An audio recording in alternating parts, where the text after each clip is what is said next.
41 años desde que el cuerpo de una joven fue hallado cerca de la carretera interestatal 45 a las afueras de Huntsville. Las autoridades dicen que estaba desnuda, con un par de sandalias de tiras rojas a pocos pies del cuerpo. Fue golpeada y estrangulada hasta la muerte. Pasarían más de 4 décadas antes de que la ciencia ayudara a resolver el caso conocido por los lugareños como la Jane Doe del condado de Walker. Durante más de 4 décadas, ella no tuvo nombre, ninguna identidad confirmada, nadie que la reclamara. Solo era conocida como Walker County Jane Doe, una adolescente encontrada junto a una carretera en Texas, cuya vida quedó reducida a un expediente policial, un perfil forense y una pregunta que permaneció sin respuesta durante 41 años. Esta es la historia de cómo esa joven fue finalmente identificada como Sherry Ann Jarvis y de cómo, durante décadas, la investigación permaneció suspendida entre la evidencia y la ausencia. 1 de noviembre de 1980. Condado de Walker, Texas. Aproximadamente a las 9:20 de la mañana, un camionero que circulaba por la Interestatal 45, cerca del Bosque Nacional Sam Houston, notó algo inusual al costado de la carretera. A unos 20 pies del arcén, sobre un área cubierta de hierba, yacía el cuerpo de una adolescente. Se detuvo y llamó a la policía. Cuando los investigadores llegaron, comenzaron a documentar la escena. La ubicación era muy específica. Aproximadamente 2 millas al norte de Huntsville, Texas, a lo largo de uno de los principales corredores interestatales. El cuerpo estaba lo suficientemente cerca de la carretera como para ser descubierto rápidamente, pero también lo bastante alejado como para sugerir que había sido colocado allí de forma deliberada. Según la evaluación inicial, los investigadores estimaron que la joven había muerto aproximadamente 6 horas antes, situando la hora de la muerte alrededor de las 3:20 de la madrugada. Eso significaba un detalle crucial. Había estado con vida apenas unas horas antes de ser encontrada. Había muy pocos objetos personales en la escena. Alrededor de su cuello, los investigadores encontraron una fina cadena de oro, con un colgante rectangular de color marrón, que contenía una piedra de tono ahumado, azul o marrón, dependiendo de la luz. Tenía las orejas perforadas, pero no llevaba pendientes. Cerca del cuerpo, los agentes recuperaron un par de sandalias de cuero rojas de tacón alto, con correas de color marrón claro. Más tarde, varios testigos declararían haberla visto llevando precisamente esos zapatos mientras aún estaba con vida. No se encontró ninguna otra prenda de vestir. La escena fue documentada cuidadosamente. Fotografías, mediciones, la posición del cuerpo con respecto a la carretera, el arcén de la autopista, la línea de la hierba, los posibles accesos desde la interestatal. En esa etapa, el caso solo contenía aquello que podía observarse directamente. Un cuerpo, un número muy limitado de efectos personales, y ninguna identidad confirmada, ningún destino conocido, ningún lugar de origen conocido. Desde ese momento, la investigación comenzó a ampliarse, pero la base del caso permaneció igual. Una adolescente, encontrada junto a una carretera, apenas unas horas después de su muerte, con casi nada que explicar a quién era. La oficina del médico forense del condado de Harris realizó la autopsia y elaboró un detallado perfil biológico. Se estimó que la víctima medía aproximadamente 1,68 metros y pesaba entre 48 y 54 kilogramos. Tenía ojos color avellana. Su cabello era castaño claro, de unos 25 centímetros de longitud, con un ligero tono rojizo. No había indicios de que estuviera teñido. También se documentaron varias características identificativas. Una cicatriz vertical de aproximadamente 1,5 pulgadas de longitud, situada cerca de la ceja derecha. Una variación anatómica, el pezón derecho invertido. Detalles como estos serían fundamentales más adelante para intentar relacionarla con reportes de personas desaparecidas. Su estado general sugería algo más. Presentaba una buena nutrición, excelente cuidado dental, indicadores que los investigadores suelen asociar con un entorno estable, posiblemente de clase media. No parecía ser una niña que hubiera vivido al margen de la sociedad, al menos, no durante la mayor parte de su vida. La causa de la muerte fue determinada como asfixia por estrangulamiento con ligadura. Los investigadores creían que la ligadura podría haber sido unas medias panty. Se recuperaron fragmentos de ese material. La autopsia también reveló evidencias de una violencia extrema antes de su muerte. Había señales de una agresión física severa, incluyendo lesiones generalizadas en todo el cuerpo. Hinchazón en los labios. Lesiones en el párpado derecho. Una clara marca de mordedura en el hombro derecho. La evidencia también indicaba que durante la agresión se había utilizado un objeto contundente. Estos hallazgos establecieron varios hechos fundamentales. La muerte fue intencional. La violencia fue prolongada. Y la víctima sufrió heridas graves antes de morir. A pesar del nivel de detalle documentado por los investigadores, una pregunta esencial seguía sin respuesta. ¿Quién era ella? Porque, sin un nombre, el caso no podía avanzar. Y sin una identificación, no había forma de conectar las pruebas con una vida. Durante años, esa pregunta definiría la investigación. Y durante décadas, permanecería sin respuesta. En las horas previas a su muerte, la joven sin identificar había sido vista con vida. Tras los llamamientos públicos, varios testigos se presentaron y aportaron una secuencia de avistamientos que resultaría fundamental para reconstruir sus últimos movimientos. El 31 de octubre de 1980, aproximadamente a las 6:30 de la tarde, una joven que coincidía con su descripción fue vista en la estación de servicio South End Golf, en Huntsville, Texas. Los testigos la vieron bajar de un vehículo. El automóvil fue descrito como un Chevrolet Caprice azul, modelo 1973 o 1974, con el techo de color claro. Era conducido por un hombre blanco, cuya identidad nunca pudo ser confirmada. La joven parecía desaliñada. Se acercó a varias personas en la estación y pidió indicaciones para llegar a la prisión Ellis, perteneciente al Departamento Correccional de Texas. Después de recibir las indicaciones, se marchó caminando. Más tarde fue vista caminando hacia el norte por Sam Houston Avenue. Poco después, llegó a otro lugar, la parada de camiones Hitching Post, ubicada cerca de la Interestatal 45.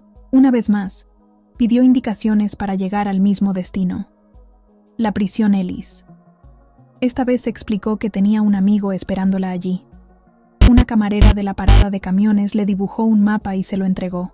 Durante la conversación, la joven proporcionó pocos datos personales. Dijo que tenía 19 años. Afirmó que era de Rockport o de Aransas Pass, Texas. Cuando le preguntaron si sus padres sabían dónde estaba, según los informes respondió: ¿a quién le importa? Los testigos describieron su vestimenta de forma muy consistente. Llevaba unos pantalones vaqueros, un jersey amarillo sucio, un suéter blanco de punto con grandes bolsillos que llegaban por debajo de la cintura. También señalaron un detalle que más tarde se relacionaría directamente con la escena del crimen. Llevaba en la mano unas sandalias rojas de tacón alto con correas de color marrón claro. Las mismas sandalias que posteriormente fueron encontradas junto a su cuerpo. Estos avistamientos permitieron establecer una línea temporal. La situaban en lugares públicos y visibles, confirmaban la dirección en la que se desplazaba y demostraban que estaba intentando llegar a la prisión Ellis. Los investigadores centraron primero su atención en ese destino. Se inspeccionó la prisión. Se entrevistó a reclusos y al personal. Se mostraron fotografías de la víctima. Nadie la reconoció. Nadie aportó información que la relacionara con el centro penitenciario. Más tarde, uno de los investigadores señaló que solo un recluso coincidía aproximadamente con su rango de edad y que no pudo establecerse ninguna conexión. Esa pista quedó agotada. La atención se trasladó entonces a los lugares que ella había mencionado: Rockport y Aransas Pass, dos comunidades costeras de Texas. Los investigadores coordinaron esfuerzos con las autoridades locales. Revisaron los reportes de personas desaparecidas. Examinaron registros escolares. Revisaron anuarios de escuelas secundarias en busca de un rostro que coincidiera con la descripción de la víctima. También se realizaron llamamientos públicos en esas zonas, pero no se encontró ninguna coincidencia. Ninguna familia se presentó. Ningún registro escolar coincidía. Ningún reporte de desaparición pudo relacionarse con ella. En esta fase de la investigación siguió un método muy claro. Comenzar por las afirmaciones más concretas. Verificarlas. Documentar lo que podía confirmarse. Y tan importante como eso, documentar lo que no podía confirmarse. Al descartar esas primeras pistas, los investigadores lograron definir mejor el alcance de lo desconocido. Sabían dónde había estado. Sabían lo que había dicho. Pero seguían sin saber quién era. El 16 de enero de 1981, más de 2 meses después de que su cuerpo fuera descubierto, la joven sin identificar fue enterrada. El lugar fue el cementerio Oakwood, en Huntsville, Texas, en una sección conocida como Potter's Field, reservada para personas sin identificar o sin familiares. A pesar de no tener un nombre, el funeral se llevó a cabo con respeto. Se organizó un velatorio con el féretro abierto. Miembros de la comunidad asistieron. Las autoridades se aseguraron de que no fuera enterrada sin recibir un último homenaje. Se colocó una lápida sobre su tumba. Fue donada. La inscripción era sencilla. Mujer blanca desconocida. Fallecida el 1 de noviembre de 1980. Durante años, así fue recordada. Algunas personas visitaban la tumba. Unas por curiosidad, otras por respeto silencioso. Una tumba sin nombre. Una vida sin identidad. Pero el caso nunca fue cerrado. Los investigadores continuaron revisándolo a medida que surgían nuevos métodos de investigación. En 1999, casi 2 décadas después de su muerte, se tomó una decisión. Sus restos fueron exhumados. El objetivo era doble: obtener muestras de ADN para futuras comparaciones. Reevaluar su perfil biológico utilizando técnicas forenses más avanzadas. El nuevo examen permitió refinar las estimaciones anteriores. Su edad probable fue ajustada a un rango de entre 14 y 18 años, siendo la estimación más probable entre aproximadamente 14 años y medio y 16 años y medio. Era más joven de lo que se había creído originalmente. Aunque este esfuerzo no condujo de inmediato a su identificación, logró algo fundamental. Preservó la evidencia biológica, mejoró la precisión de su perfil y garantizó que, a medida que la ciencia forense avanzara, el caso siguiera siendo viable. Durante décadas siguió siendo Walker County Jane Doe. Un expediente, un perfil forense, una cronología sin nombre. Pero ya se habían sentado las bases, se había obtenido ADN, los detalles habían sido preservados, y la investigación, aunque silenciosa, seguía avanzando, esperando un método que todavía no existía. Durante décadas, el caso permaneció abierto, no resuelto, no olvidado, pero suspendido en el tiempo. La exhumación de 1999 no proporcionó un nombre, no identificó a ningún sospechoso, pero hizo algo igual de importante: preservó el futuro del caso. Los investigadores aseguraron muestras de ADN, perfeccionaron el perfil biológico de la víctima y construyeron un puente desde las limitaciones de la década de 1980 hasta las posibilidades de la ciencia forense moderna. En aquel momento, esas posibilidades aún no existían, pero la decisión de preservar la evidencia garantizó que, cuando finalmente llegaran, el caso siguiera siendo viable. Pasaron los años. El expediente permanecía activo, pero los avances eran lentos. Entonces, en noviembre de 2015, la oficina del sheriff del condado de Walker tomó una decisión. El caso sería reabierto oficialmente. Comenzó una nueva etapa, impulsada por herramientas forenses actualizadas, bases de datos más amplias y un enfoque diferente en la difusión pública. Los investigadores volvieron a examinar las pruebas físicas. Se realizaron análisis de ADN en las sandalias rojas de tacón alto encontradas junto al cuerpo. Los resultados de esas pruebas nunca se hicieron públicos. Al mismo tiempo, los esfuerzos se ampliaron más allá del laboratorio. Las autoridades comenzaron a supervisar las bases de datos de personas desaparecidas en todo el país. Coordinaron acciones con los medios de comunicación. Difundieron los detalles del caso más ampliamente que nunca. Se publicaron imágenes. Se distribuyeron reconstrucciones faciales. El objetivo era simple: que alguien, en algún lugar, pudiera reconocerla. No era el primer intento. Ya en 1990, la artista forense Karen T. Taylor había creado una de las primeras reconstrucciones. Su trabajo se basó en fotografías post-mortem, pero existían limitaciones. La única imagen frontal disponible había sido tomada después de la reconstrucción cosmética realizada para el funeral con el féretro abierto. Incluso el tamaño del collar tuvo que ser estimado, ya que no existía ninguna imagen de referencia con escala. Más adelante, un investigador del condado de Walker realizó otra reconstrucción. Años después, el National Center for Missing and Exploited Children publicó nuevas reconstrucciones, una en 2012 y otra después del 35º aniversario del caso. Cada imagen representaba un intento de devolverle su identidad, de transformar un perfil forense en un rostro humano reconocible. Las imágenes fueron ampliamente difundidas, en televisión, en periódicos y en las cada vez más populares plataformas en línea. Pero nadie aportó un nombre. Estos esfuerzos demostraron tanto el poder como las limitaciones del arte forense. Mantuvieron el caso con vida, conservaron la atención del público, pero no pudieron responder a la pregunta central: ¿quién era ella? La respuesta no llegaría a través de los dibujos, llegaría a través del ADN. En 2020, la investigación entró en una nueva etapa. La oficina del sheriff del condado de Walker se asoció con Othram Inc., una empresa especializada en genealogía genética forense. El proceso fue complejo. Los primeros intentos de extraer ADN utilizable de los restos fracasaron. Las muestras estaban demasiado degradadas. Pero el tejido conservado ofrecía una nueva oportunidad. A partir de ese material, los científicos lograron obtener un perfil genético viable. Con ese perfil, se construyó un árbol genealógico. Fue en ese momento cuando el caso cambió por completo. Al comparar el ADN con bases de datos genealógicas públicas, los investigadores identificaron a familiares vivos. Esos familiares fueron contactados. Se recogieron muestras de ADN.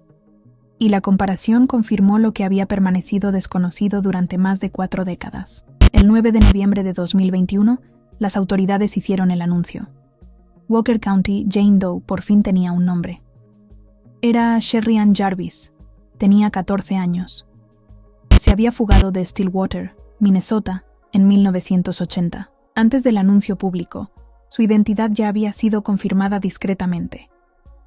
En septiembre de 2021, el artista forense Carl Koppelman compartió la identificación con los investigadores.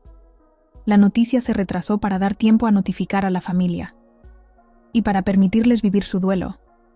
Sus amigos conocían a Sherry por un apodo: Tati. Una vez reconstruida su historia, esta reveló un comienzo muy diferente al que los investigadores habían imaginado. A los 13 años, había quedado bajo la tutela del Estado. El motivo fue el absentismo escolar reiterado. Poco después de cumplir los 14 años, se escapó.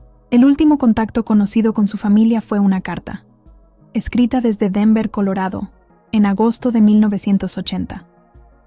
En esa carta expresaba su frustración con el sistema, frustración con su situación. Pero también escribió algo más. Dijo que tenía intención de regresar a casa. Nunca lo hizo. Durante 41 años, su familia no supo qué le había sucedido. Tras su identificación, publicaron un comunicado. Agradecieron a los investigadores. Agradecieron a todas las personas que habían trabajado en el caso. Y también agradecieron a quienes habían visitado su tumba. Incluso cuando ella no tenía nombre, en el cementerio Oakwood, la lápida original fue reemplazada. La nueva lápida contenía mucho más que unas fechas. Llevaba su identidad, una fotografía, su nombre, su apodo y un mensaje. Nunca estuvo sola y fue amada por muchos. La identificación respondió a una pregunta, la más importante de todas, pero no resolvió el caso. La investigación sobre la muerte de Sherry Ann Jarvis continúa abierta.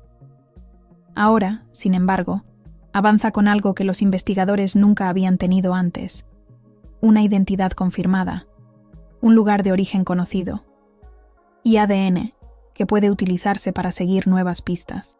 Se han considerado varias teorías, pero ninguna ha sido confirmada. Una de las hipótesis, planteada por el periodista Michael Hargreaves, sugería la posibilidad de que la autora del crimen fuera una mujer. Esta teoría se basaba en varios factores: la ausencia de semen, la naturaleza de las agresiones, la ubicación de la marca de mordedura, pero las pruebas no respaldan una conclusión definitiva.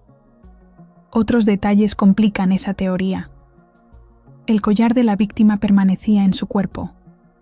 Sin embargo, sus pendientes habían desaparecido, y la mayor parte de su ropa tampoco fue encontrada. Estas contradicciones dificultan la elaboración de un perfil claro del responsable. Los investigadores también han explorado posibles conexiones con otros casos, incluidos los de víctimas encontradas a lo largo de la Interestatal 45 en 1980. Algunos de esos casos presentaban estrangulamiento y patrones similares. El nombre de Henry Lee Lucas ha sido mencionado históricamente, pero las pruebas forenses no respaldan esa posibilidad. En concreto, la marca de mordedura encontrada en el cuerpo de Sherry no coincidía con su dentadura. Hasta la fecha, ningún sospechoso ha sido identificado públicamente. El caso continúa activo. Los investigadores siguen revisando las pruebas archivadas, reexaminando antiguas pistas e información recibida, comparando las líneas temporales de casos relacionados, aplicando nuevas técnicas forenses a medida que están disponibles. Porque incluso después de 41 años, incluso después de haber recuperado su identidad, una pregunta sigue sin respuesta. ¿Quién le hizo esto a Sherry Ann Jarvis?